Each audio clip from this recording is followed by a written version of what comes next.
So much, everybody, for joining us on this Saturday afternoon. This is, I know sometimes people think it's an unusual time to have a meeting, but we know that not everybody can be available during the week. And so we're working over the weekend. And so we like to have these kind of meetings and make sure we're accessible to people, even in unconventional times. So we are going to, go through a few questions here that I have, and just as prompts for a discussion, but anything goes in this conversation, whatever you want to talk about. We don't have to stick to the questions here, but this meeting is titled Neighborhoods and Housing, and just want to really just have a discussion and have you guys teach us about things we need to know about, specifically how zoning relates to neighborhoods and housing. Let's see, can we run through and do some introductions here? I'm Brian Wright. I'm the principal of Town Planning and Urban Design Collaborative. Who's next? It's hard to tell which order people are in on the screen, so. Here, I'll go next. I'm Becky Timmons. I'm also at TPUDC. I am the project manager.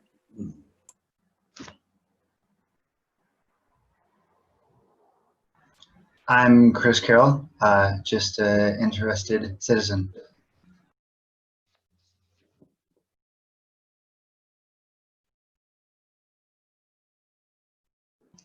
Could y'all hear me?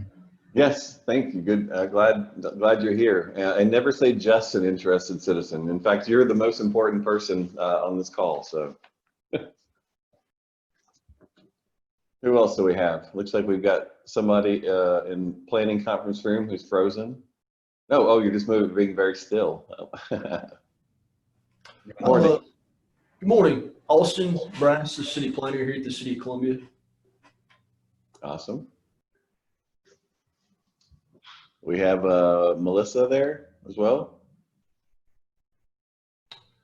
Melissa is with us. She just stepped out for a moment, but she's here too.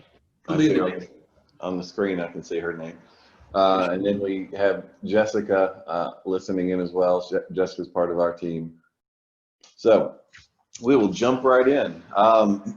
So Chris, tell me about what inspired you to participate this morning on this beautiful Saturday when you could have been doing something else more fun. I'll try to keep this short and sweet. My wife and I just moved back from overseas. We spent 16 years overseas in Thailand and the communist country of Laos, teaching and giving opportunity, working with the church there. And we've just come back because my parents are not doing well. My dad has a couple different. Sorry, my wife's phone's going off. Sorry about that. No worries.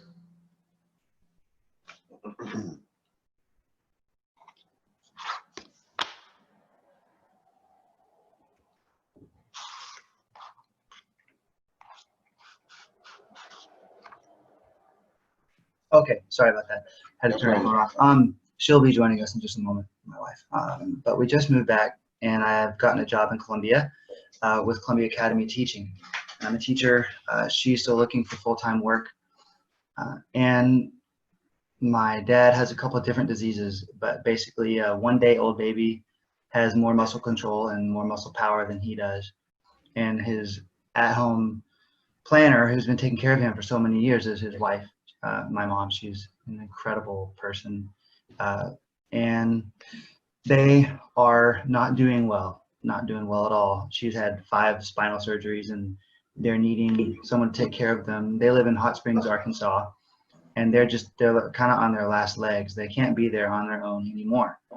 And we just bought a house. We're in process of buying a house here in Columbia with a shop attached in the back. It's got septic already on it. It's got electricity. It's got it's set up, for living conditions. But unfortunately, the way it was built back in 1955, I think it is, it's not. It'll be what's called like a flagship thing. And I don't know. So with current zoning standards, we cannot turn that into a small living space. I think it's like 800 square feet or less. we can't turn that into a living space for them so that we can take care of them, get them here. They'll be on our property. My kids in high school and middle school can, help take care of them. And that's what we want to do. And it just seems like kind of not right that that little shop can't be converted into a place for them, when you can have in the houses just down the road, there are duplexes. Sorry.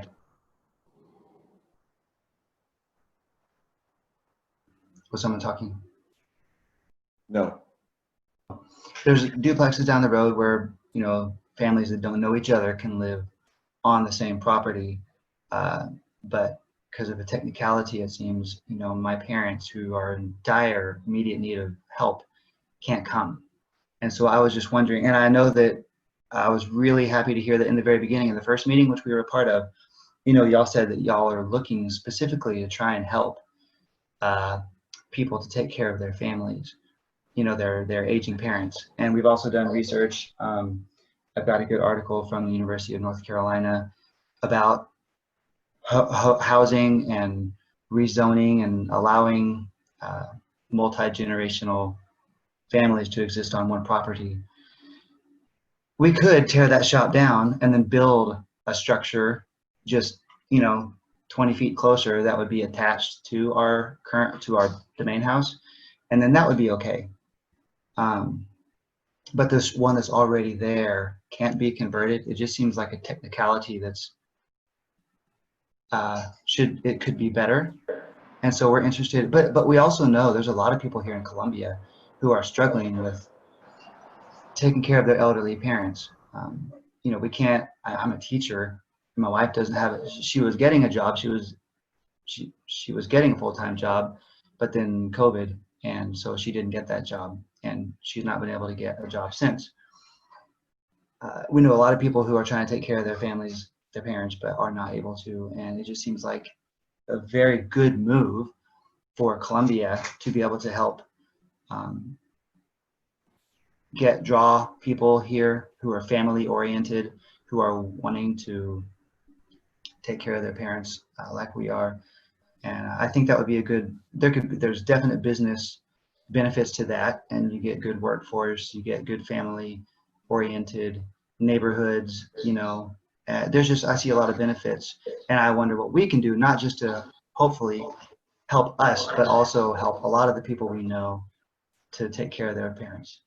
Sure. No, that all sounds great. And, it's sort of ironic too, coming from a place like Thailand or Laos.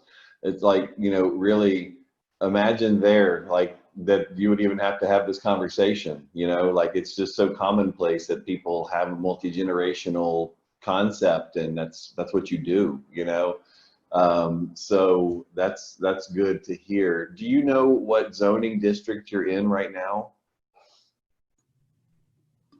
I do not. We live over on the west side of Columbia, just near the community college, right where Two Pikes hit, right next to the middle school and high school. Okay. I believe they're in an R10. R10. Okay. RS10 zoning district, which is the base single family zoning district. And I'm glad that you're out here, Mr. Carroll. I believe I had spoken with you about this before, so this is kind of a great time that we're discussing accessory dwelling units and those type of things for our future zoning code.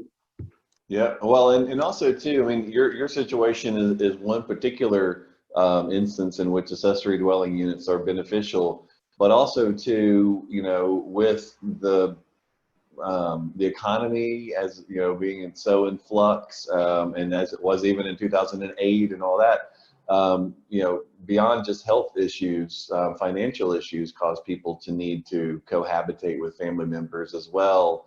But it's nice to have your own space, and not have to have somebody necessarily in your house, or if your house doesn't have the space for it, people's young adult kids too, maybe getting out of college and not being able to find a job and all that. And so I think, you know, the good news is it's becoming more and more commonplace to allow this type of thing, and it certainly is on our list of things to explore, to you know, understand where it makes sense in the city and where it doesn't, if there are even places that it doesn't, because a lot of cities we go to, we're working in some right now, where, you know, as a way to just provide more housing options at different price points and things, they just allowed them everywhere now, regardless of where you are. And, you know, let's say if you're in a fancy gated community, you know, you call it a pool house, you know, whatever. And, you know, and,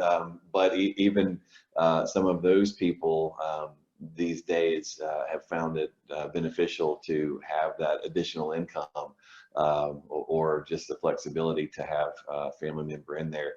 One of the things, obviously, that the zoning doesn't control would be, you know, like regarding building code kind of things that, you know, if your shop isn't suitable from a building code perspective, from a, you know, life safety kind of stuff, you know, obviously that's one thing.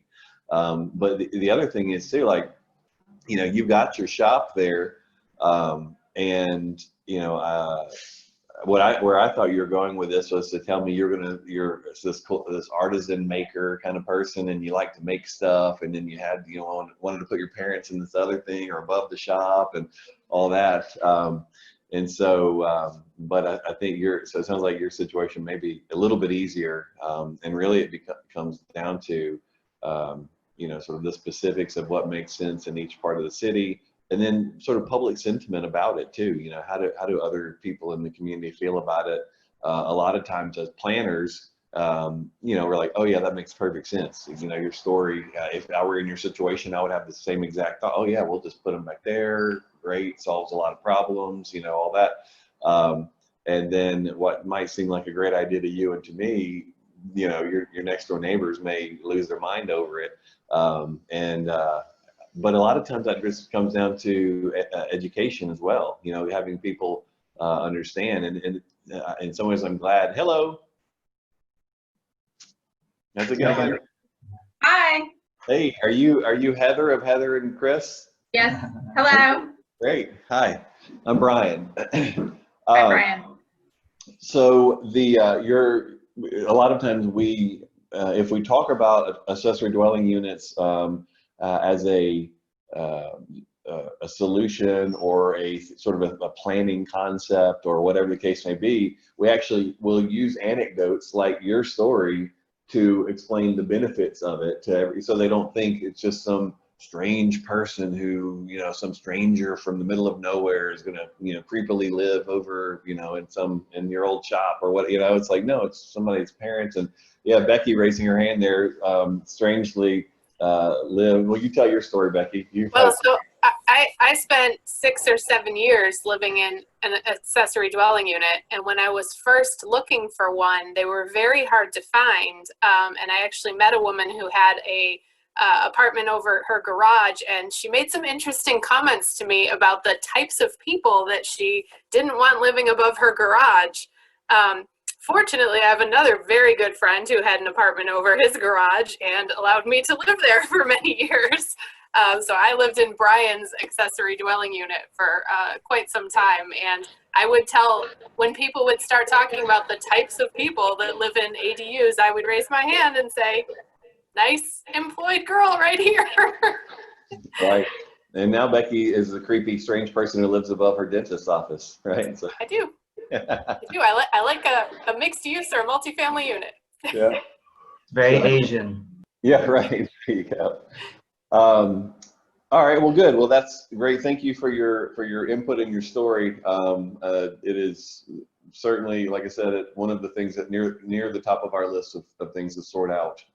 And just as a matter of general philosophy and good planning, best practices, what's happening around the country, nothing that you've said right now seems out of the ordinary or should be controversial.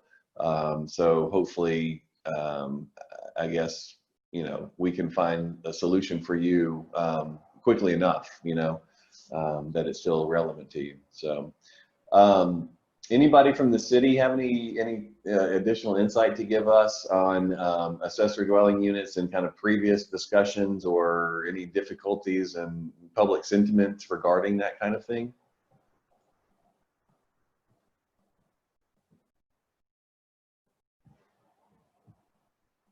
When I say anybody, I mean anybody. I'll take anybody. If I could just jump in here, if they're not there.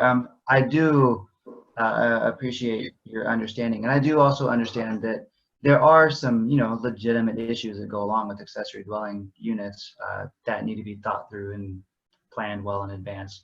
For order, for understanding, like you talked about the neighbors. We've already talked to both of our neighbors, and they're all on board. And I don't know. I just think that it's not just us, and kind of what can we do at this point now that y'all are looking at rezoning, or y'all are looking at these kinds of things. What can Heather and I do to maybe help the process, to be more involved, than just this, to try and bring awareness, to try. I mean, I know y'all talked last time about having a little bit of party, and so I've talked with some people who we know who are wanting to help take care of their parents too. But where do I go from there? Yeah, I think that's a great But if somebody from the city wants to answer your question first, then that's fine. I think, that's a great question. Brian, that's something that it comes up a lot, especially as you pointed out with the housing market and the high cost of real estate now. Many individuals do request accessory dwelling unit. I think one of the big things that, of course, we need to look at is oftentimes folks will want to buy one of those yard barn sheds that they sell on the side of the road, like at Home Depot, and they call that a tiny house. And as you know, those aren't built to any 2018 building codes. They're just pre-built. They're really not made for human habitation, even though they sell them like that. So I think that's a really important thing to look at. If we did entertain ADUs, they'd certainly have to meet all building code standards. And I'm sure in your experience, other communities, you might have great experience of how they approached accessory dwelling units, and maybe the best way to go about that. But it's a topic that comes up about, would you say how many times a week? Yeah, several. About several times a week, we get phone calls about wanting to do an accessory dwelling unit. And right now, the answer that we can give is no, because we don't have anything in our code that would allow an accessory dwelling unit. Right now, if they wanted to put an additional unit on a piece of property, we would consider that multifamily, to do one dwelling unit on a parcel. Yeah, and I think that's not too uncommon in a lot of places with older zoning codes and things. Sue, I see you popped on here just at the beginning of the conversation with Chris, explaining that he's got parents with failing health in Arkansas that they're looking to move here so they can help take care of them. He has a shop on his property, and was interested in trying to create an accessory dwelling unit for them to live in, and so we're talking about how that might be accomplished. Yes, Chris, did you have something else?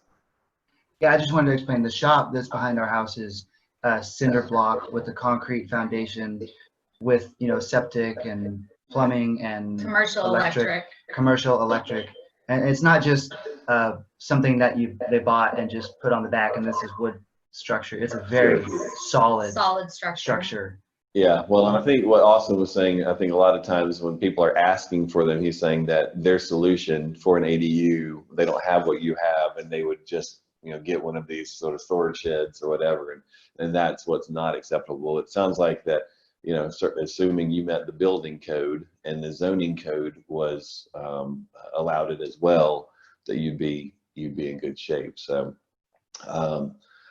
and we've heard people talking about affordability and finding some more reasonably priced housing alternatives, and then also too just people who just back to the what I talked about in the opening presentation the other night about people's changing preferences, and just like a lot. I mean, for instance, Becky, like she by choice wanted to do that. That was what she wanted because she loves to travel, for instance. I mean, that probably isn't the only reason, but she likes to travel, And rather than spending a bunch of money on rent or mortgage or whatever, she could have a more affordable option. And she also, and don't let me speak for you, Becky, but she liked the idea of being, with our family, and having that sense as a single woman. She thought that was nice to have that, and she could come in and see our kids and hang out and all that stuff. So lots of benefits by choice.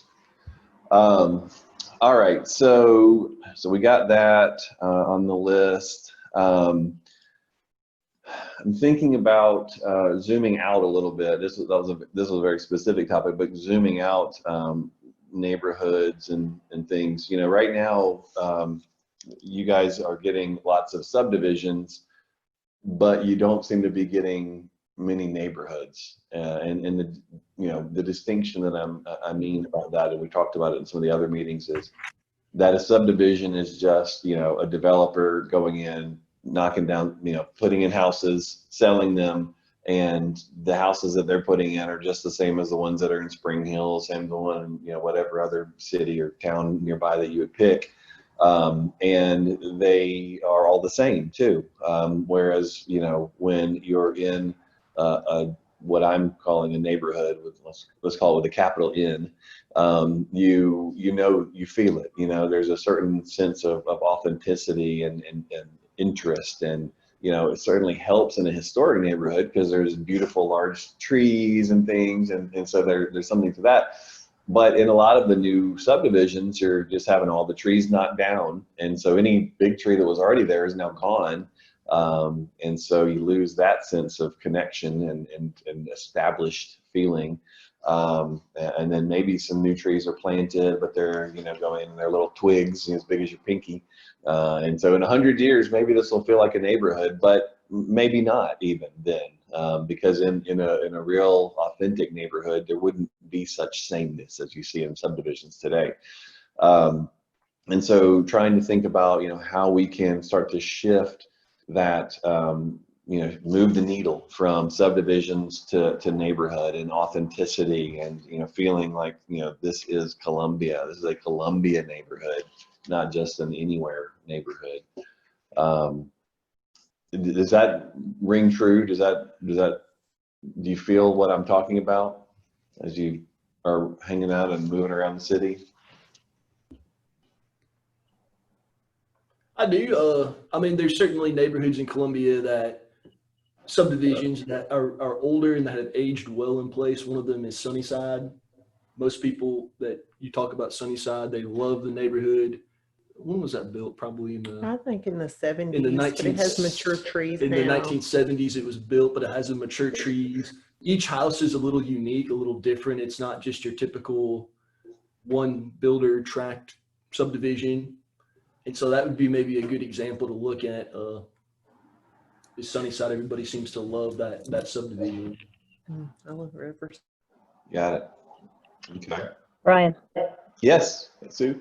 and I apologize to everyone. I was busy in the middle of a project I've been working on all morning, and for some reason, I didn't think this was going to begin till 3.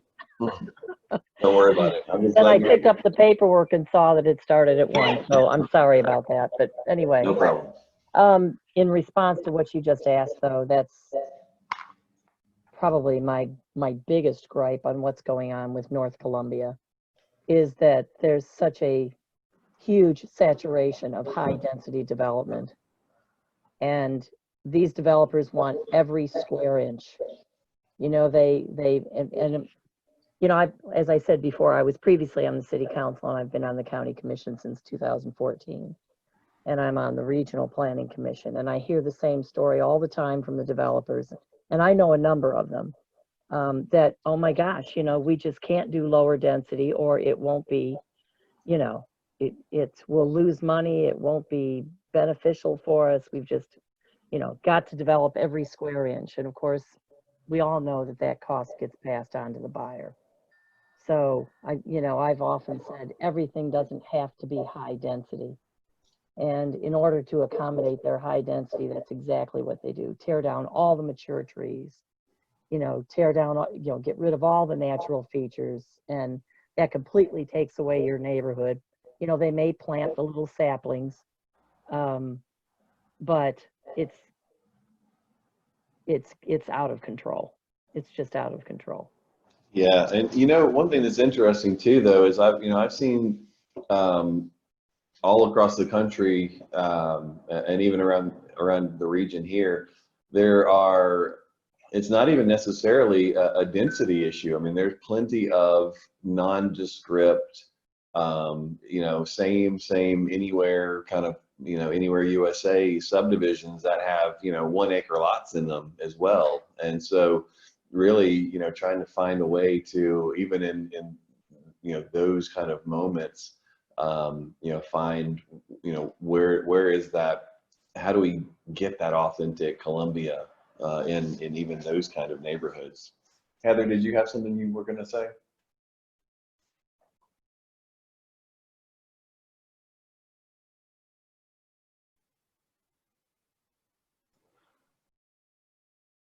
You got your mute button stuck. There you go. Am I on now? Okay. Yeah, I was just gonna agree with what Sue or Susan was saying. When they tear down all the trees and things, we lived in Asia a long time. I don't know if Chris had mentioned that. We lived there almost 2 decades. And what we see in the towns and even villages there, when you start ruining the trees, make your city hotter and hotter, for one thing. And then that, I mean, it begins to just really, sorry, I'm not sure if I'm You're on now. You're on. It begins to just compound the environmental issues one upon another as the decades go by. And so right now, Middle Tennessee is one of the most beautiful places on earth, and it's hard to imagine it becoming something like that. But, you know, it is the kind of thing that you need to think about now. Yeah. As far as pretty neighborhoods, I don't know if Sunnyside is the one that the same one that I'm going to talk about, but the neighborhood with Timberwood Drive, Graymere, Gray Circle, all of that is at that same neighborhood. You know, I've looked all around as we were looking for a home to buy, and I can't afford what's there, but it's absolutely beautiful. I think that neighborhoods like that, do more of that kind of thing in Columbia, have more things like that, just beautify the city. Yeah, good. We'll take a look for sure. I can see here on Google Earth the tree canopy and all of that.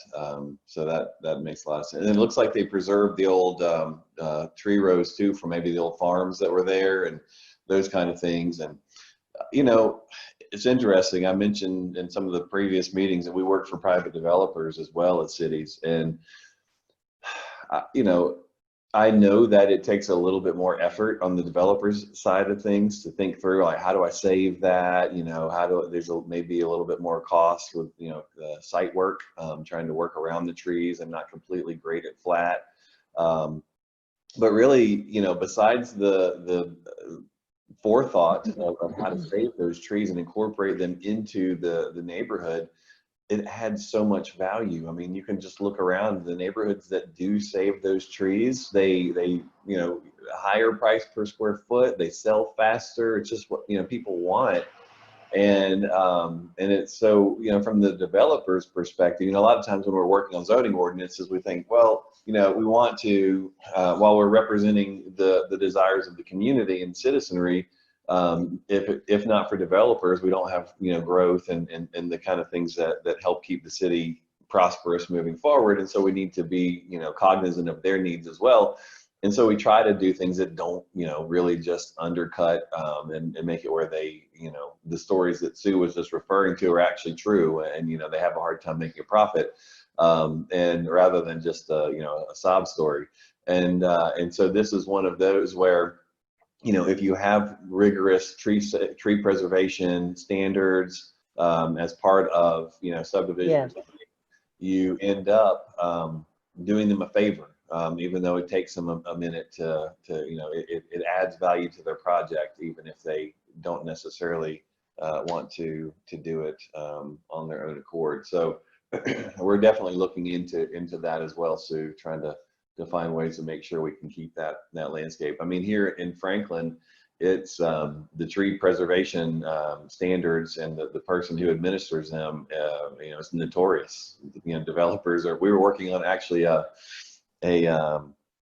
there's this really interesting little neighborhood in right outside of downtown Franklin. It's about 4 blocks or something. It's called Hard Bargain. It's a historic African American neighborhood, and you know, it's affordable housing, and different groups are, you know, working in there to add, you know, more affordable housing or to fix up houses that need to be fixed up, or, you know, whatever the case may be. And so we did a neighborhood plan for them, and then did some designs for a little cottage court where there were like 6 little cottages facing in onto a small pocket park, and then when there was some more land that was part of the parcels that they had combined to do it, and we were going to be able to add, I don't know, 3 or 4 or 5 more affordable, beautiful houses that fit into the historic character of the neighborhood and the density that was appropriate to the neighborhood.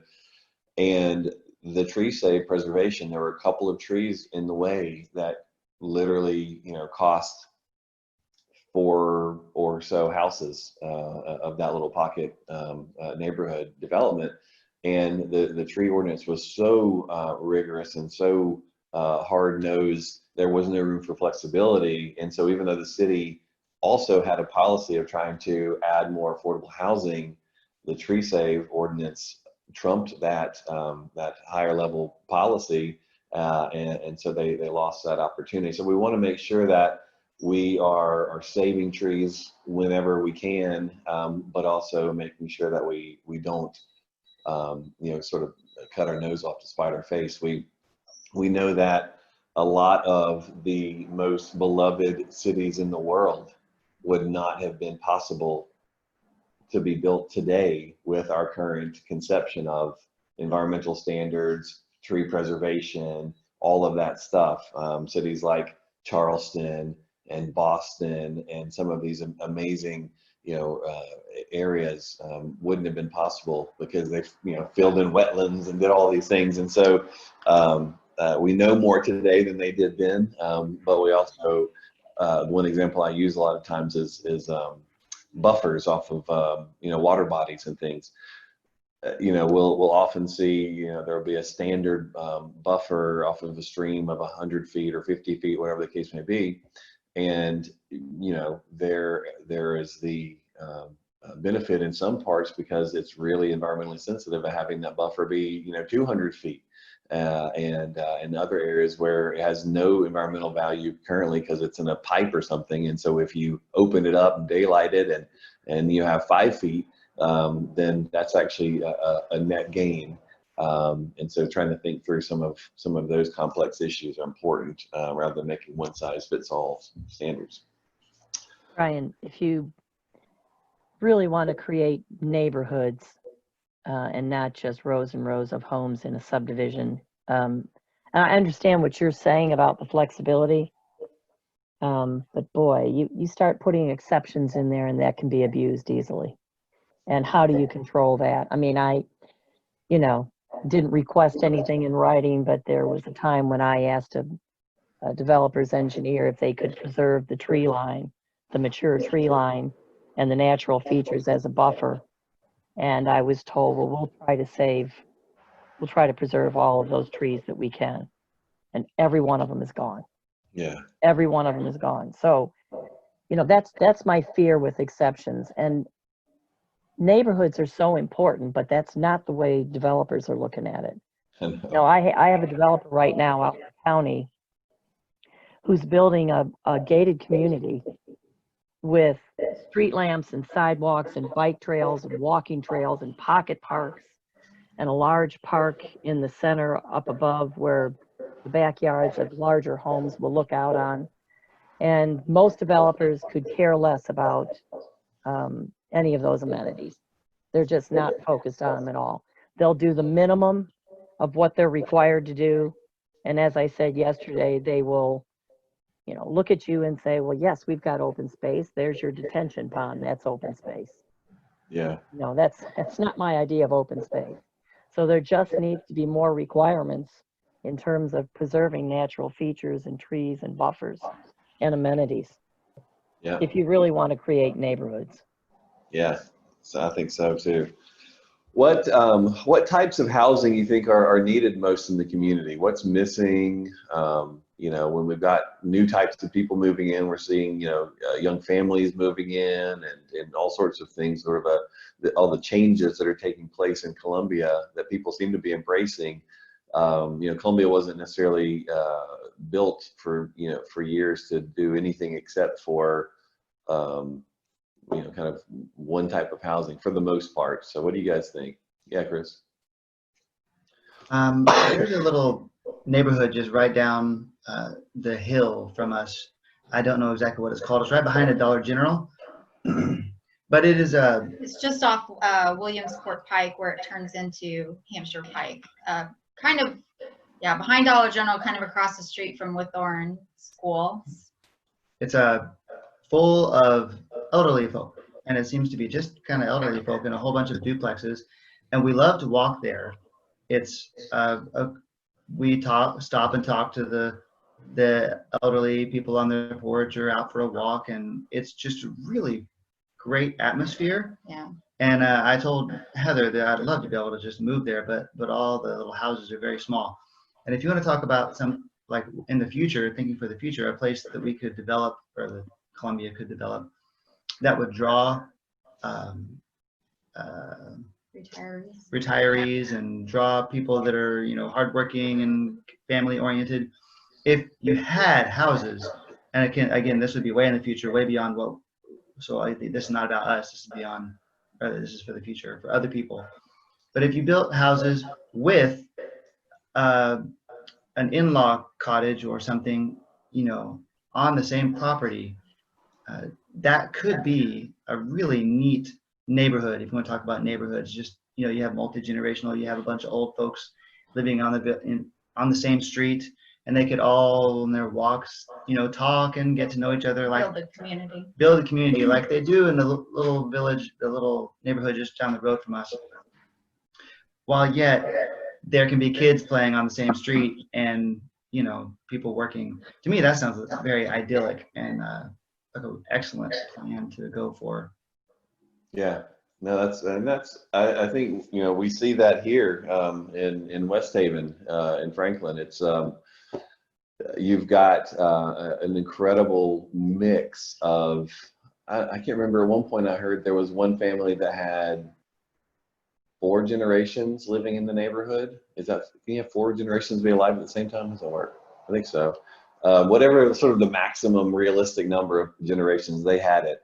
And you have seniors that live here, and you have young families and single people, and it tends to be particularly attractive to seniors and the young families because it's walkable, you get out, and sociable, and both of those ends of the spectrum of lifespan really gravitate towards that. And then there's something for everyone in between. And a lot of like, you know, there's the neighborhood center here. So there's, you know, you can walk to the grocery store, you can walk to a few restaurants, dry cleaners, you know, the pharmacy, you know, whatever the case may be. And what we're seeing is a lot of the, you know, seniors are loving it because even when they aren't comfortable driving anymore, they still can be independent. And don't have to have any assistance. I mean, there's a, you know, Vanderbilt clinic here, rehab place, all kinds of stuff. And so we know that, you know, the average person can walk roughly 20 years longer than they ought to be driving or can be driving. And so it's a great alternative to having to just put somebody into a senior facility kind of off, you know, forgotten about on the side. So yeah, the multi-generational thing is quite beneficial. And I think a lot of times seniors too, you know, for the longest it was like age restricted was like the thing to do in the 80s and 90s. And I think, you know, while some people still like that, I hear seniors all over the country say, I don't want to be around just a bunch of old people who are heading, you know, towards our end days. We want to be around the vitality and the youth and to help us stay younger longer. And conversely, you know, to to provide their wisdom to the younger generations and all that. And so it's exciting to see that actually happens naturally in a true and complete neighborhood. So, what other types? Sue, I know you've talked a lot about high density and some of the negative aspects of it, but recognizing that, most people in every audience that we talk to in the country at some point in their life has lived in an apartment or some higher density housing option. What does a multifamily that is, sort of suitable and beneficial to Columbia, what does that look like? Well, you put it somewhere where you don't have to worry about compatibility with what already surrounds it, what already exists. For example, the two apartment complexes that were just built up on the hill off of Highway 31 across from Baker Road. I think that's a perfect place for that residential multifamily development, both of them, because they're on top of nobody. They're surrounded by nobody. It's just open land, and it's not invasive. It's not someplace where you have to try to maintain a buffer. I mean, that was just a perfect site for residential multifamily. But when you start putting the residential multifamily on top of single family, that's what I have a real problem. It's not just me. I represent a lot of people. Sure. I hear from a lot of people, and what I really wish the city would bring back RS-15, residential single family, minimum 15,000 square foot lots. I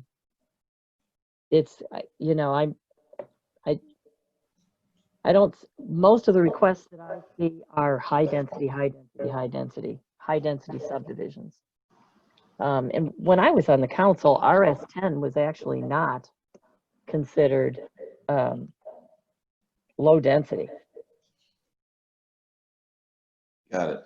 Can you? I'm looking on Google here. Can you give me a place to go look at where I can see where they built apartments too close to single family?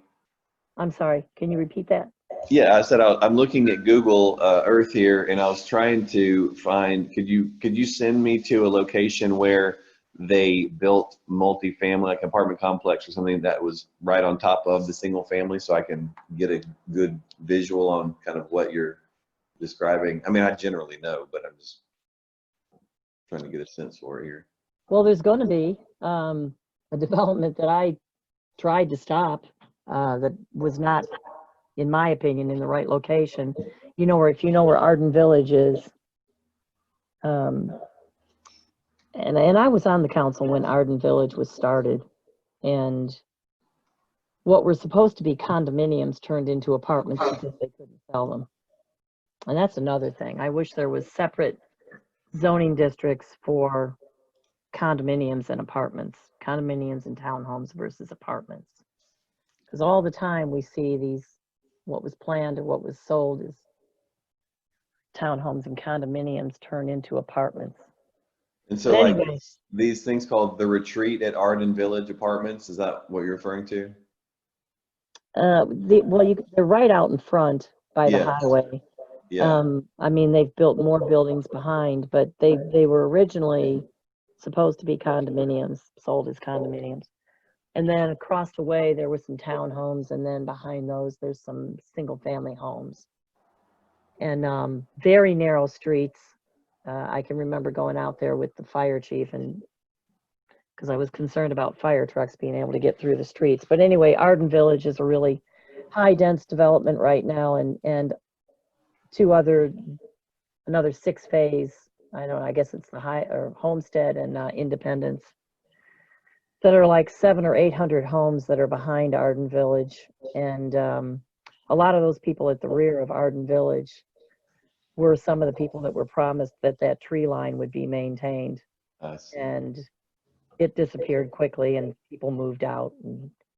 But right next to that is a 12-acre parcel that also added on another 3.9-acre parcel that was supposed to remain suburban neighborhood, low density, low to medium density. Hey, And- Brian. Oh, I'm sorry. Brian, if I can interrupt for just 1 second, because we are recording this, it may be helpful to share your screen so we can see what you're looking at. What Okay. Brian's looking at? Yeah, Can you see? that way folks who are tuning into this later will see what we're talking about too. Can you see, Becky? Can you see my Yep. screen? Okay. Pinewood Gardens, all right. So here's Arden, here's the apartments. Okay, down near the bottom right. See all that grassy area? Yeah. There it is.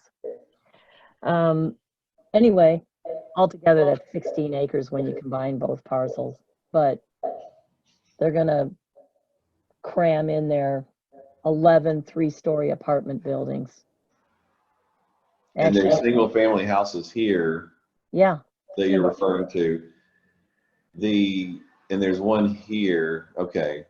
So that, because I was looking around, I was like, oh, well, I don't see the single family around these apartments, but I didn't realize I hadn't zoomed in far enough. So that's single family. well, it's gonna go back behind part of Arden Village that is single family.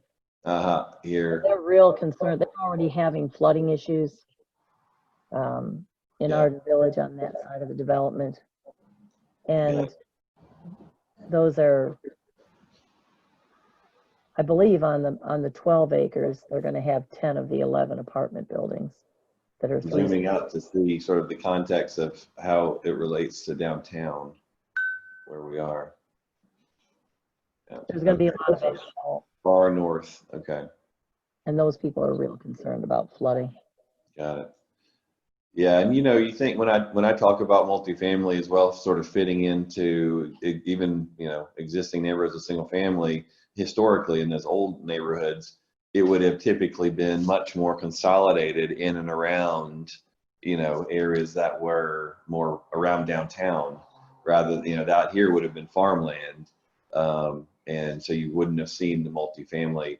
I guess though, even further, one step further than that, you wouldn't have even seen single family subdivisions either this far out.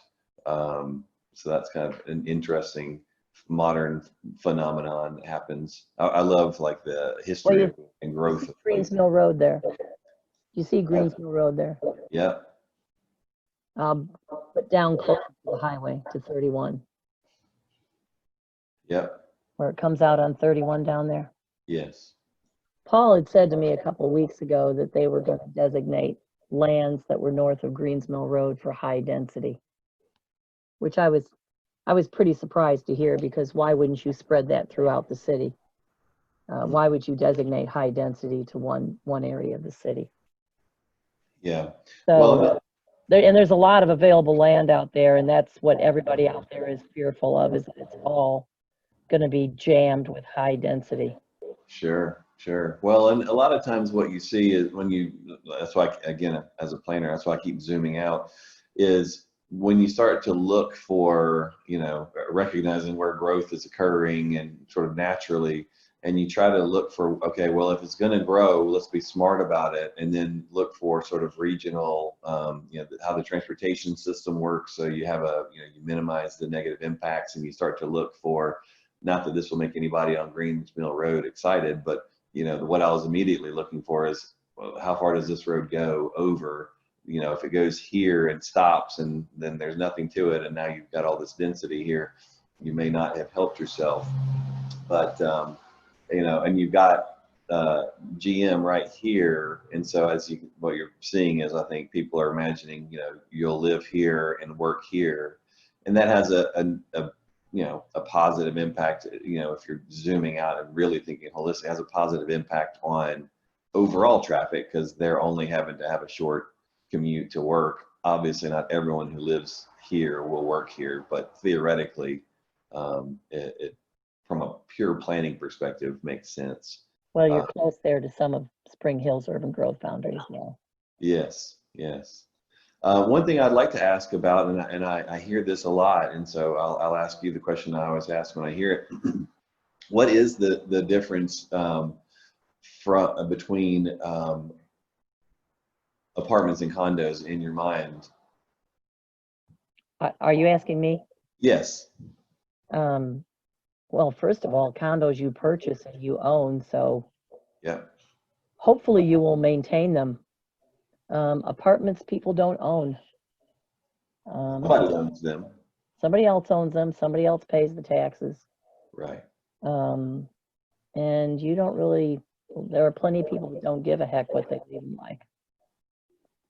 And that, you know, I mean, there was another development on Burt Drive, that was supposed to be all townhomes, and it was multi-phased. Again, I was on the city council. And there were two brothers were the developers, and they went bankrupt. And so they had sold maybe half a dozen of the townhomes, and the rest of them ended up being auctioned. The engineering wasn't completed, the roads weren't completed. The city couldn't do anything about it because they were internal roads. And it was a mess. And so I really felt for those people that had invested a lot of money in purchasing townhomes, and then everything else around them was auctioned off and turned into rental property. Yeah.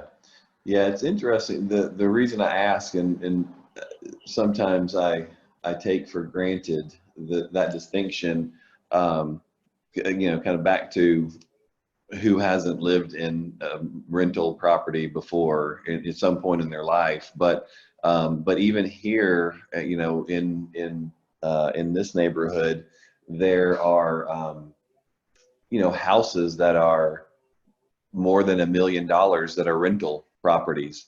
And, at the end of the day, you don't know it because they just look like a house.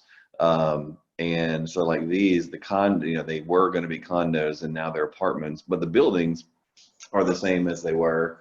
And I guess when it comes down to it, what I said a second ago, somebody owns it, the owner of these is responsible for the maintenance. Now the tenants tend to maybe tear up the inside, the unit for sure. And unless you're, in a situation where, and we've worked in plenty of places like this where, you have people converting houses into rental or whatever the case may be, and they have no interest in, they're really just sort of land banking the property. They don't care about keeping it up, and they become kind of slumlords. The house falls down around itself. They're making a little bit of income, but they're really just planning on selling the parcel at some point to make a profit down the road. But these sort of ready-made, newer, mixed density neighborhoods, like what this seems to be, they have a mix of different types and things, tend to not fall into that category, thankfully. I don't know, do they have homeowners associations in Columbia? Yes, there's a homeowners association out there in Arden Village, but I think it's strictly for landscaping. Yeah. I mean, and even those that do have them doesn't necessarily mean that once the developer is done, that they'll still do a good job. But I can see, the people at this farm probably were pretty unhappy to see this new development come in, and the folks that lived right there probably were pretty unhappy. It is quite a change for sure. And that's why one of the reasons why I love to look at, growth and development over time. We'll do like these kind of interesting, and we should do in here if we can, Becky, a growth progression where we take all the building footprints that are in the GIS maps, and a lot of times if the maps are set up this way, they'll actually have the year the building was constructed. I noticed the city just closed their camera just now when I said this. That must mean they don't. I know. Brian's making promises he doesn't know if he can keep. Can we? I said, can we? And so, but when we can, it's really cool because you can start to see how, we started off just around the square, and then we grow and we grow. And, the new neighbor, like the folks here who live adjacent to Arden Village, at some point may have also, 40 years before or whatever, may have been the folks who people were concerned about doing development. Obviously, if they live on a historic farm or something, that's not the case. But you know what I mean. And so it's one of those conundrums you face when you think about the future and how growth happens and all that. But I think it kind of all goes back to what I've been saying since the opening presentation the other night was, when you make a trade-off and what you get is ho-hum and not something that, you know, you feel great about, it's kind of hard to not be upset about it. You know, if the people who lived in the adjacent properties here got, you know, that neighborhood that that looked like a historic village that was built in, you know, 1988 that I showed in the opening presentation, it probably would have had different feelings about that development occurring there versus, you know, something that, while it's not completely conventional in the fact that they mix densities, and they, you know, have sort of interconnected streets and those kind of things. There's a It's lot more built back there, Brian, than what you're seeing right now. today, yeah, this is an older image for sure. But it's hard. It is hard for sure. So to that point though, this is a great one, and anybody can chime in, Chris and Heather or whoever, or even staff. But I'll start with you, Sue. Where do you think are good places for growth to occur in the city, be it you know, high density or not, you know, any kind of growth? Where does it make sense? For what were you saying, high density? Any kind of growth, but let's pick high density since that's one that, you know, tends to be difficult to say. You know, you mentioned on that hilltop. Yeah, that was right next to Columbia Rock Road, right across from Baker Road, where it intersects with 31.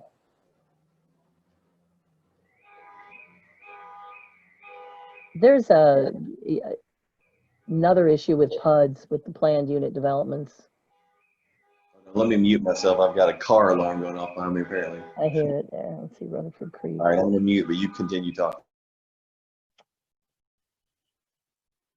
Okay, north side. You're a little too far south. Well, let's see.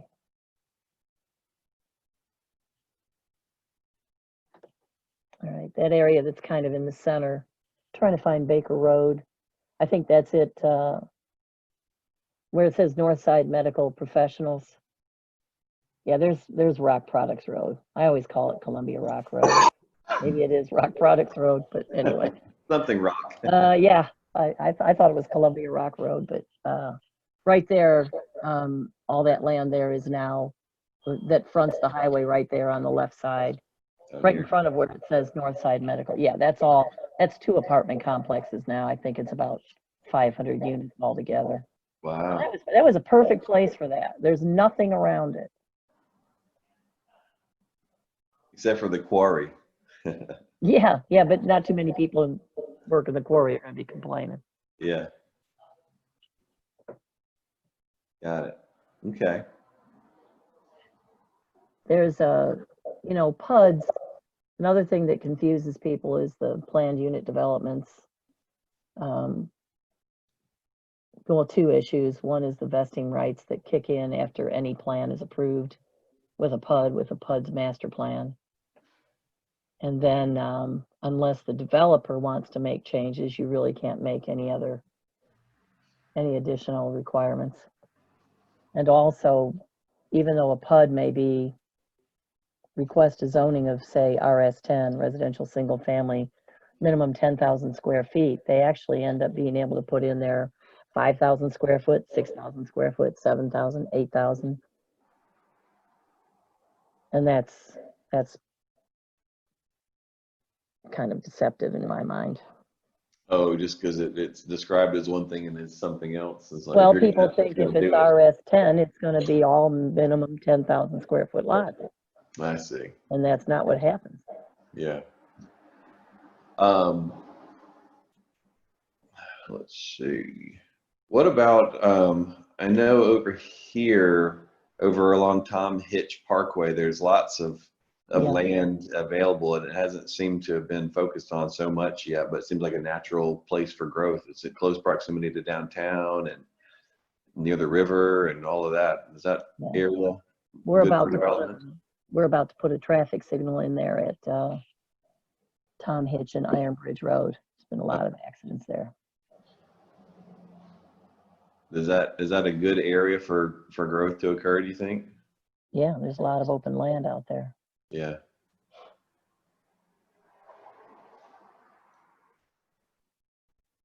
Okay. We talked about earlier, not enough open spaces in the neighborhoods, and that's we know how to rectify that for sure, and not just leftover, sort of thoughtless open space. So we'll get that. Buffers. Yep. I'm thinking too, like, what are some solutions to provide some of this, for people who are looking to downsize and have more, affordable options, or, a workforce or young families or starter homes and things? What are some good housing solutions for the sort of lower price point kind of things? Anybody have any thoughts there? Obviously, we mentioned accessory dwelling units. That's an easy one. What else? Austin, you guys have another development that's going on out there that Nelson's doing that's going to have some cottages, don't you? Where? What specific location? Another- I mean, it's a mixed development. It's not just cottages, but it's going to have the littler cottage homes. I want to say, where Dr. Daniels' property is? What road is that on? Let's see, gosh, this is a real test, this map. Tell me which way to move, Sue. I wouldn't get a good grade today. Pop quiz. I know Sue is like a lot of folks that call. They'll say, over by the Stevens place, and I'm Oh, I just did the same thing to you, but it's actually, let's see, go to Highway 31. Let's find Highway 31.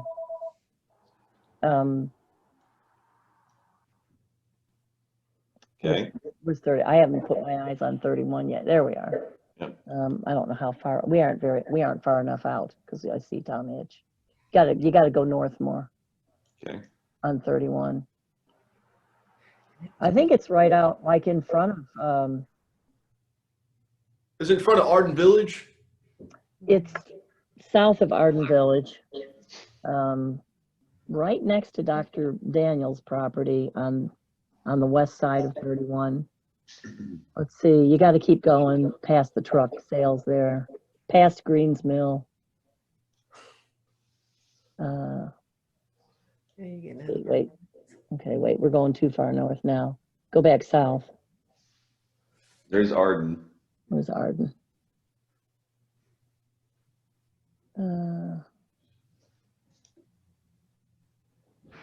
It's right next to the one cemetery, I think. Oh, you're talking Village about at Carter the Station? village at Carter Station. It's a mixed development. I know it's going to have some smaller lot cottage homes, right?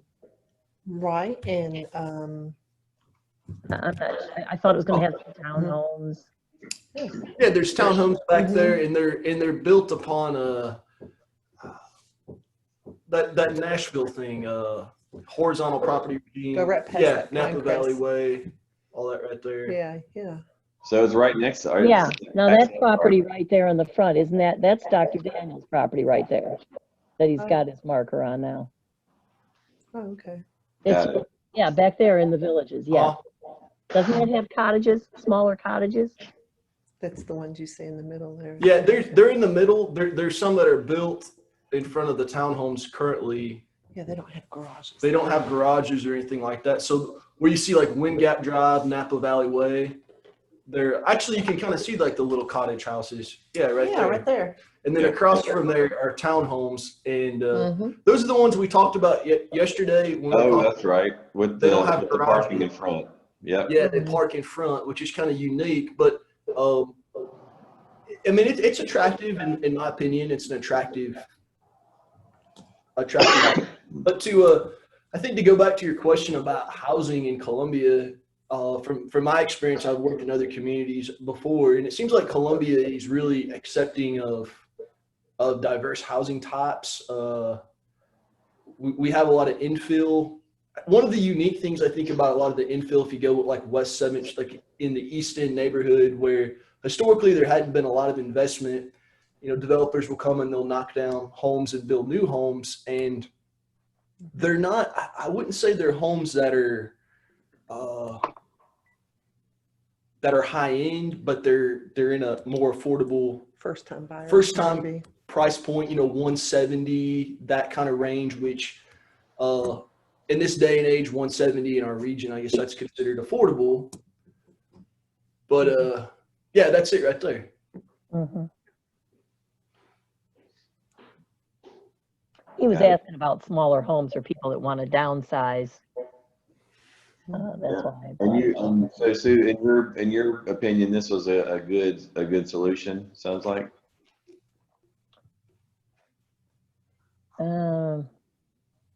I don't know.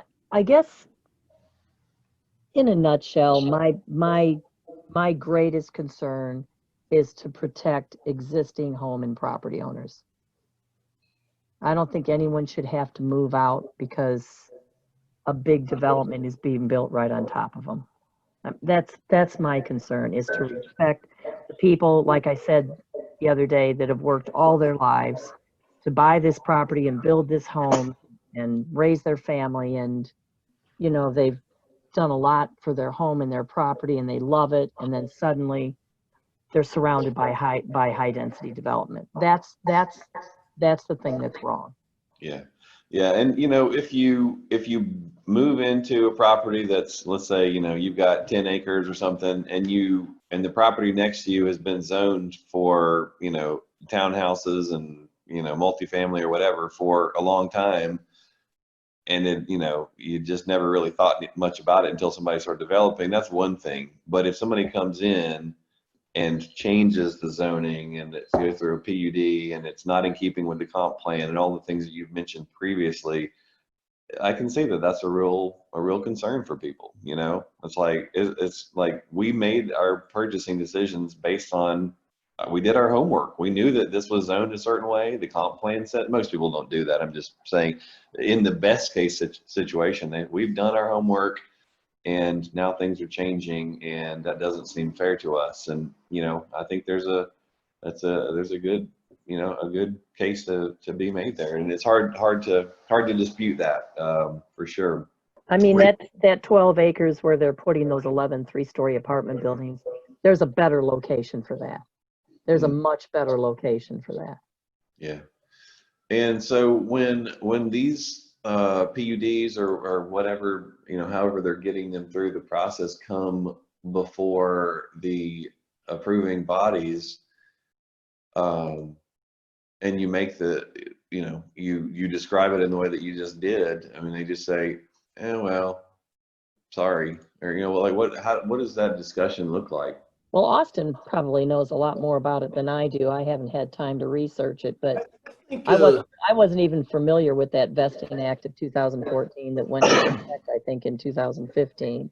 And my understanding is once any plan's been developed, in the case of a PUD, once the master plan's been approved, which involves all the phases, let's say it was a 4-phase development, unless the developer is asking to amend the master plan in some way, which reopens the door, the planning commission and governing bodies can't make any additional requirements. Is that, Austin, am I off on that? That's through state statute. That's right. And I think Sue kind of was really on a great point when it comes to PUDs. Is it would be really nice to have just a general PUD standard. So when a PUD is proposed, we pretty much know, the planning commission knows what to expect, the developer knows what to expect. It seems like now all these PUDs are so different. Some have 5-foot setbacks, some have 7.5-foot setbacks. It would be nice to maybe just have a general, you know, these are the standards in the zoning code if you want to do a PUD, because they're all so different. And the interesting thing about the PUD is that Nashville Highway Corridor, it has to be a PUD. When that development, and Sue could probably chime in better on that, when Saturn came in, late 80s, early 90s, when that was all annexed out, I believe at the time, Planning Commission wanted that area to have a certain feel and a certain look, and so they they felt that the best route to go about that was to do that whole corridor as zoning came in, that it would be zoned as a PUD. And that's when we kind of delve into, maybe we can have an established character area. We recognize Nashville Highway might look different than downtown, but just maybe having a uniform PUD standard, or just kind of looking at that, does it really have to be a PUD, anything that comes along that corridor? Yeah. I wonder what economic impact it would have on the city if, it wasn't even an option for Arden Village to do this. If it was just like, no, that doesn't fly in Columbia, and they said, oh, well, we'll just go to Spring Hill. Yeah, but I don't buy that concern. I had that discussion with the mayor one time, and we don't have impact fees here, which is really attractive. And actually the development all there that's behind Arden Village was not recommended by staff. It did not meet the comprehensive plan or the zoning ordinance, and yet the city council passed it. Mm-hmm. So those 700 homes, that 6-phase development was not supposed to be back there. Yeah. Well, and when I asked that question, I wasn't asking it to say, there's a negative impact, therefore you should allow it. I was, because we work all over the country, some places we work, it actually, for them to do residential at all is a negative from the way that their tax base is set up. And so commercial is, they want to zone everything commercial to make sure they get commercial. So I meant literally, does it matter? Does the city count on residential growth as a major source of tax revenue? Well, I think, they're looking for more housetops and more rooftops, and that will bring in more commercial and retail. Mm-hmm.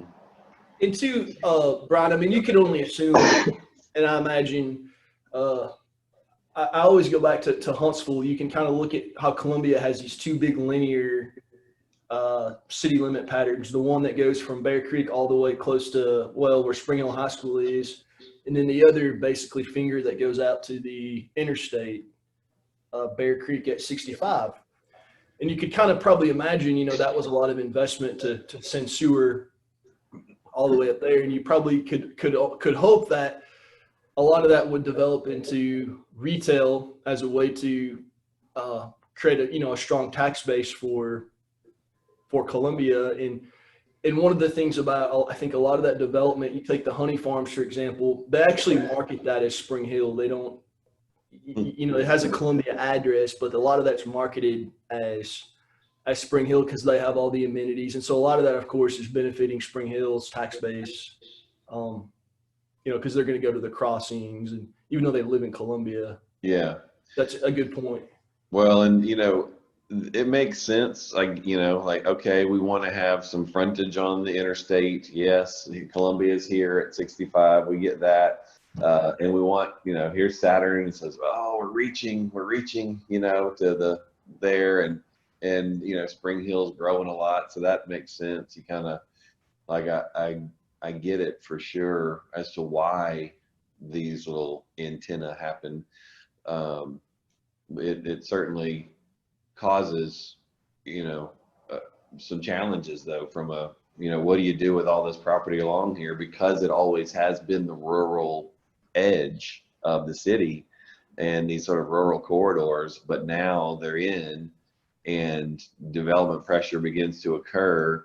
And, to Sue's point, and I guess it's up to the community to decide, but you kind of have to either say, what, that's going to be preserved. Like that's the welcome to Columbia is this rural experience, or it's not, and we're going to go ahead and as they say, and it always, it's easy to say when the people who are being impacted aren't in the room with you, but they say you got to break a few eggs to make an omelet. Some cities take that perspective and say, yes, we know that it impacts the people along here, but it's, for the greater good of the city, it's important that we go ahead and just pack this out with whatever we can.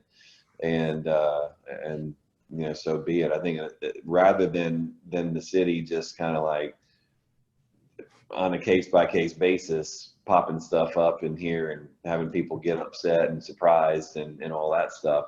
It's nearly like if you just tell us that it's going to be this thing, then we can plan accordingly and know what to expect versus it just happening over time in a reactive way.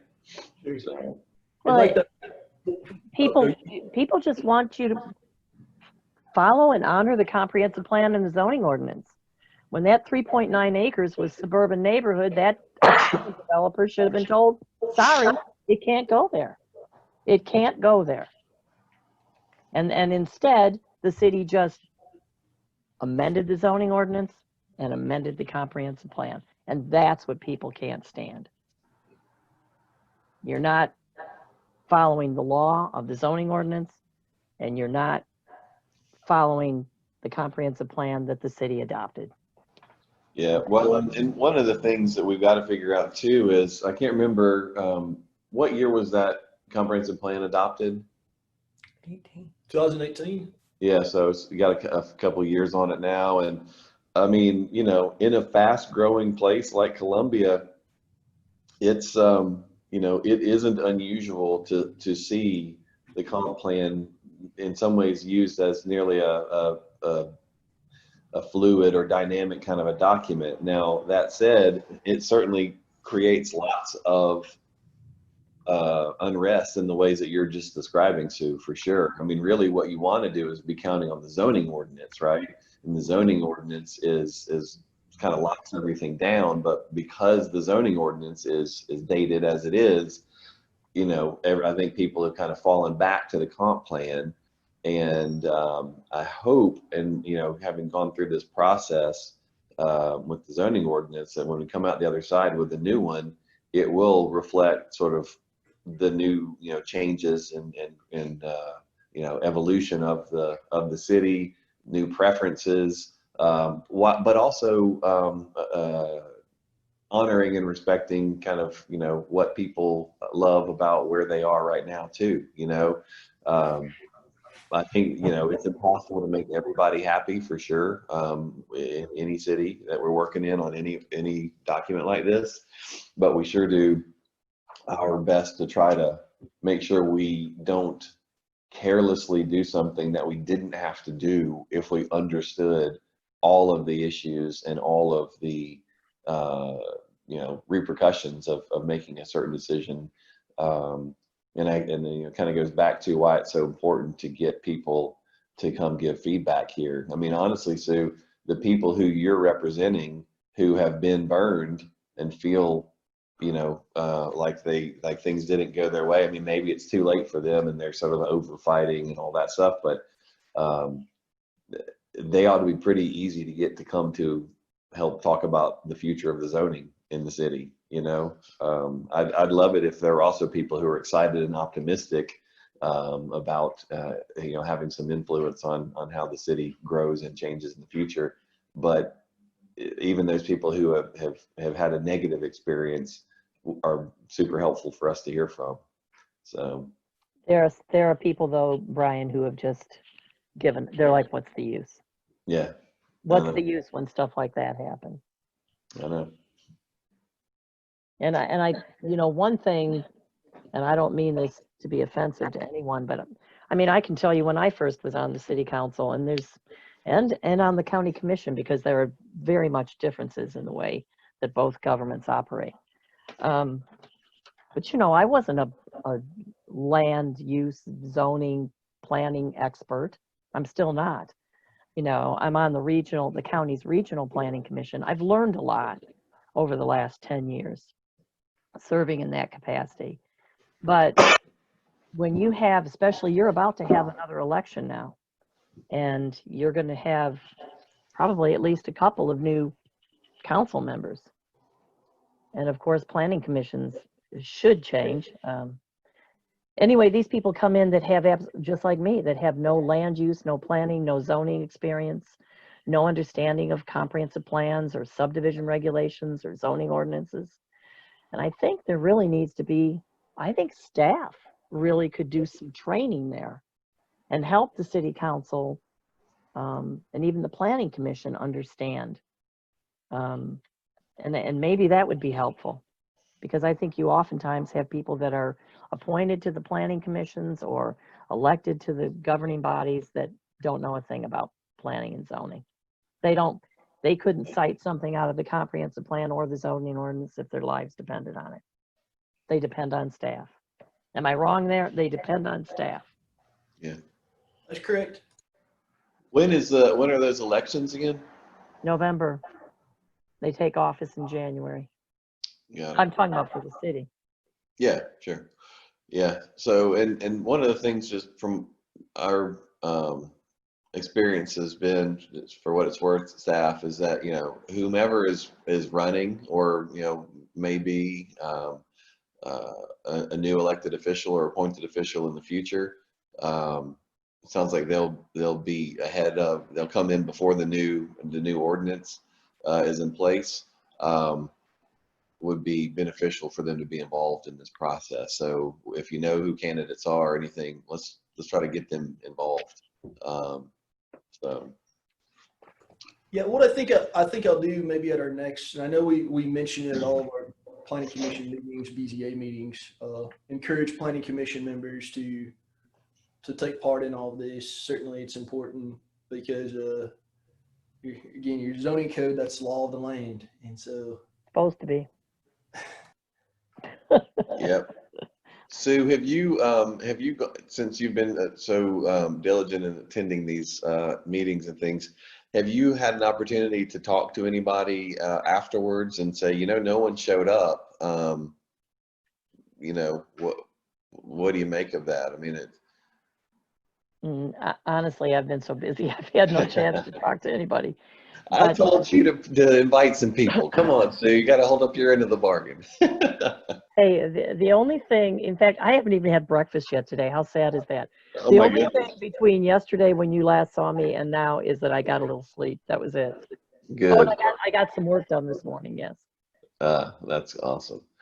Well, you know, I think what I'm afraid of, what I really want to make sure doesn't happen, is that we go through all this, we've, you know, provided these opportunities for people to get involved, and no one does, and then we come, you know, go to present the draft of the ordinance, and then people decide they want to pay attention, and they're like, oh, that's not what we had in mind.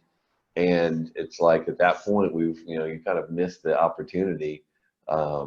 You know, I don't know if we need to make it more clear, you know, the front page of the newspaper, or the, you know, or the website for the news, whatever, you know, they're planning the future of our city, you know, whatever the case may be. But so for Chris and Heather, if you guys would also help us spread the word, if you know other people, even if, you know, they don't have a particular interest in one topic or another, you know, but just in general, we're looking for feedback, for people's opinions and thoughts and all of that. You know, we obviously it's a weird time having to do this virtually online, but I mean, we're literally, you know, my team is you know, upstairs working right now. We're drafting text, we're drawing plans, we're, you know, doing all kinds of stuff, and so to not have broad input from the community, it's not the end of the world. You know, we're pretty good at what we do, and are good at seeking out what is authentically, you know, wherever we're working. And staff is really great, and they've been giving us their thoughts, and they hear from people over the years, you know, and as Sue has been, you know, she's explaining to us, here's what people have explained to her, and so we're getting some representation beyond just who's at these meetings. But I'm also going to have a group, Brian. I'm going to. oh, you're going to do it on the table. Good. Yeah. Great. I haven't read what all I've got to do yet, but I've already pulled together a group of people, and I greatly appreciate the extension till the end of October. Sure. Yeah, of course. We're gonna make sure you have you know, people over for Halloween. You can get them to do it. And Chris and Heather, if you guys don't have that on the table packet, it's a really cool thing you can do with friends or people you know.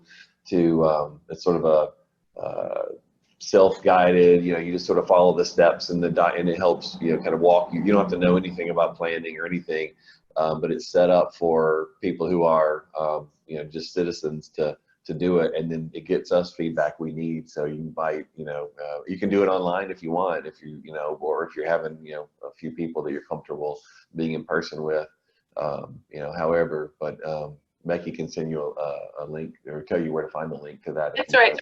ColumbiaForYou.com. There's an on the table site. On the table. Or on the table page as part of ColumbiaForYou.com. Yeah. So if you guys wouldn't mind me volunteering you to do that, that'd be awesome. Hey, And also, Chris and Heather, if you want, Brian, if we want to wrap up the recording, Chris and Heather, I'm happy to show you where your property is zoned if you want. I've got a zoning map open and I can actually show it to you.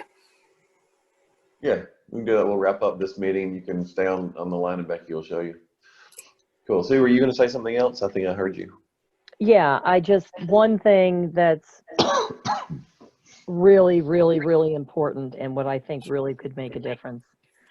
I'd be curious to hear what Austin thinks of this, but one thing that I saw in Franklin's zoning ordinance that I think could really potentially head off a lot of negativity from the public and a lot of people being upset is to have the neighborhood meetings where the developer has to host a meeting, show his plans. This is even before his application.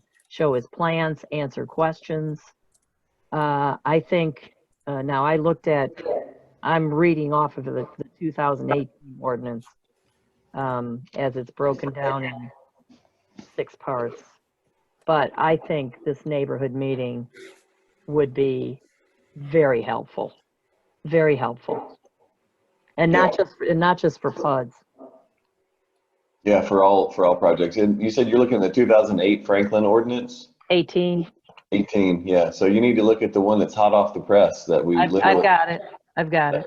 Yeah, so I've it's those neighborhood meetings are good for sure. And one thing that you might find interesting too is this whole idea of the Planapalooza and all of that.